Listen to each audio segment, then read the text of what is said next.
சற்று முன் அதிமுக கட்சியிலிருந்து நீக்கப்படுகிறார் எடப்பாடி. அமித்ஷாவின் மாஸ்டர் பிளான். பேரதிர்ச்சியில் அதிமுகவினர். அதாவது எடப்பாடி பழனிசாமியை கட்சியை விட்டு வெளியேற்றிவிட்டு செங்கோட்டையனை உள்ளே கொண்டு வருவதற்கான பணிகளை பாஜக மேற்கொண்டு வருகிறது. அதாவது எடப்பாடி ஒன்று சிறை செல்ல வேண்டும் அல்லது கட்சியில் டம்மி ஆக்கப்படலாம் என்று மூத்த பத்திரிகையாளர் உமாபதி தெரிவித்துள்ளார். தமிழ்நாட்டில் கூட்டணி ஆட்சிதான் அமையும் என்று மீண்டும் உள்துறை அமைச்சர் அமித்ஷா தெரிவித்துள்ள நிலையில் அதன் பின்னணி குறித்து மூத்த பத்திரிகையாளர் உமாபதி வெளியிட்டுள்ள காணொலி பதிவில் தெரிவித்துள்ளாவது: பாஜகவின் ராஜதந்திரியாக கருதப்படும் உள்துறை அமைச்சர் அமித்ஷா ஆங்கில நாளேடு ஒன்றுக்கு அளித்துள்ள பேட்டியில் தமிழ்நாட்டில் மீண்டும் கூட்டணி ஆட்சிதான் அமையும் என்று தெரிவித்துள்ளார். எதற்காக இந்த பேட்டி என்றால், மக்களை சந்திக்க சுற்றுப்பயணம் மேற்கொண்டு வரும் அதிமுக பொதுச் செயலாளர் எடப்பாடி பழனிசாமி கூட்டணி ஆட்சி கிடையாது, அதிமுக தனி பெரும்பான்மையுடன் ஆட்சி அமைக்கும் என்று கூறினார். பாஜக மாநில தலைவரான நயினார் நாகேந்திரனும் அதை உறுதிப்படுத்தும் வகையில் கருத்துக்களை தெரிவித்தார்.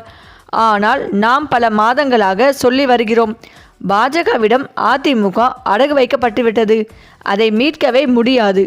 அப்படி ஏதேனும் மீட்க முயற்சி செய்தால் இரட்டை இலை சின்னத்தை பறித்து கொண்டு பொதுச் செயலாளரை மாற்றி விடுவார்கள் என்று சொல்லி வருகிறோம். எடப்பாடி பழனிசாமிக்கு மாற்றாக முன்னாள் அமைச்சர் செங்கோட்டையனை அவர்கள் வைத்துள்ளனர். அவரை பொறுப்பில் அமர்த்திவிட்டு எடப்பாடி பழனிசாமியை தூக்கி விடுவார்கள் என்று சொல்லி வருகிறோம். அதற்கான காய் நகர்த்தல்களும் நடைபெற்று வருகிறது. இந்த நிலையில் அமித்ஷா வம்படியாக இந்தியன் எக்ஸ்பிரஸ் நாளேட்டுக்கு பேட்டி அளித்துள்ளார்.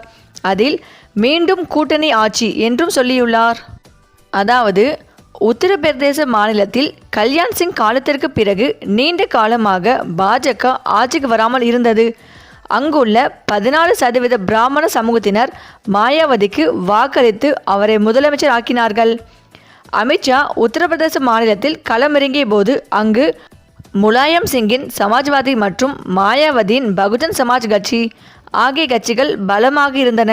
இவர்கள் இருவரையும் ஒழித்து காட்டினால்தான் பாஜக மீண்டும் ஆட்சிக்கு வர முடியும் என்று அமித்ஷா முடிவெடுத்தார்.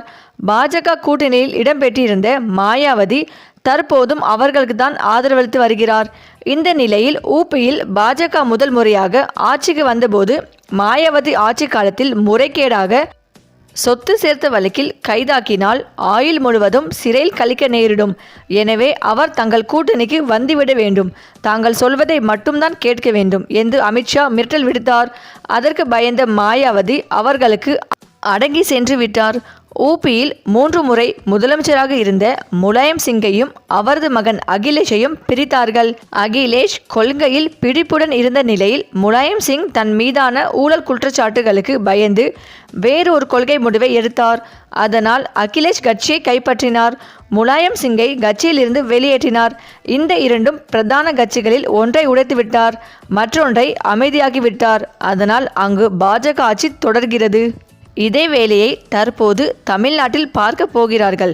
எடப்பாடி பழனிசாமியிடம் கூட்டணி ஆட்சி, முதலமைச்சர் பதவியை இரு கட்சிகளும் பாதி நாட்கள் அனுபவிப்பது. இதற்கு சம்மதித்தால் தான் நீங்கள் இருப்பீர்கள், இல்லாவிட்டால் சிறைக்கு சென்று விடுவீர்கள் என்று மிரட்டுகிறார்கள். எடப்பாடி பழனிசாமி இதற்கு சம்மதிப்பது போல் பம்மாத்து வேலைகளை காட்டிக்கொண்டு காய்களை நகர்த்தினார்.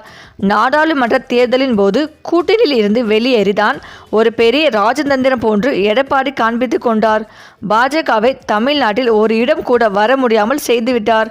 ஊபி, மகாராஷ்டிரா போல தமிழ்நாட்டில் அமித்ஷாவின் ராஜதந்திரம் எடுபடவில்லை.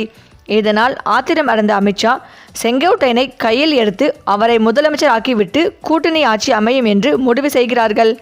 பாஜக குறைவான இடங்களை பெற்றாலும் அவர்களுக்கு துணை முதலமைச்சர் பொறுப்பு கொடுத்து அமைச்சர் ஆக்குவது, மேலும் அதிமுகவை இரண்டாக உடைத்து ஒரு பிரிவை கைப்பற்ற வேண்டும் அல்லது அதிமுகவை முழுமையாக கைப்பற்றியோ அல்லது அழித்தோ அடுத்த தேர்தலில் பாஜக ஆட்சிக்கு வந்துவிட வேண்டும் என்பதுதான் அவர்களின் திட்டமாக இருக்கிறது.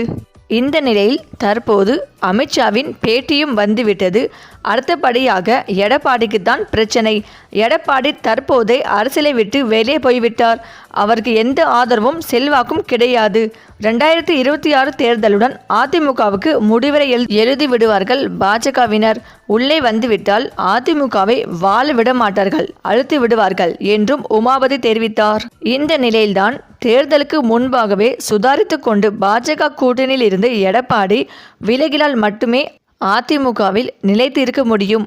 இல்லை என்றால் இந்த அதிமுக கட்சியில் இருந்து எடப்பாடி விலகக்கூட வாய்ப்பிருப்பதாக பேரதிர்ச்சி தகவலும் வெளிவந்து கொண்டிருக்கிறது.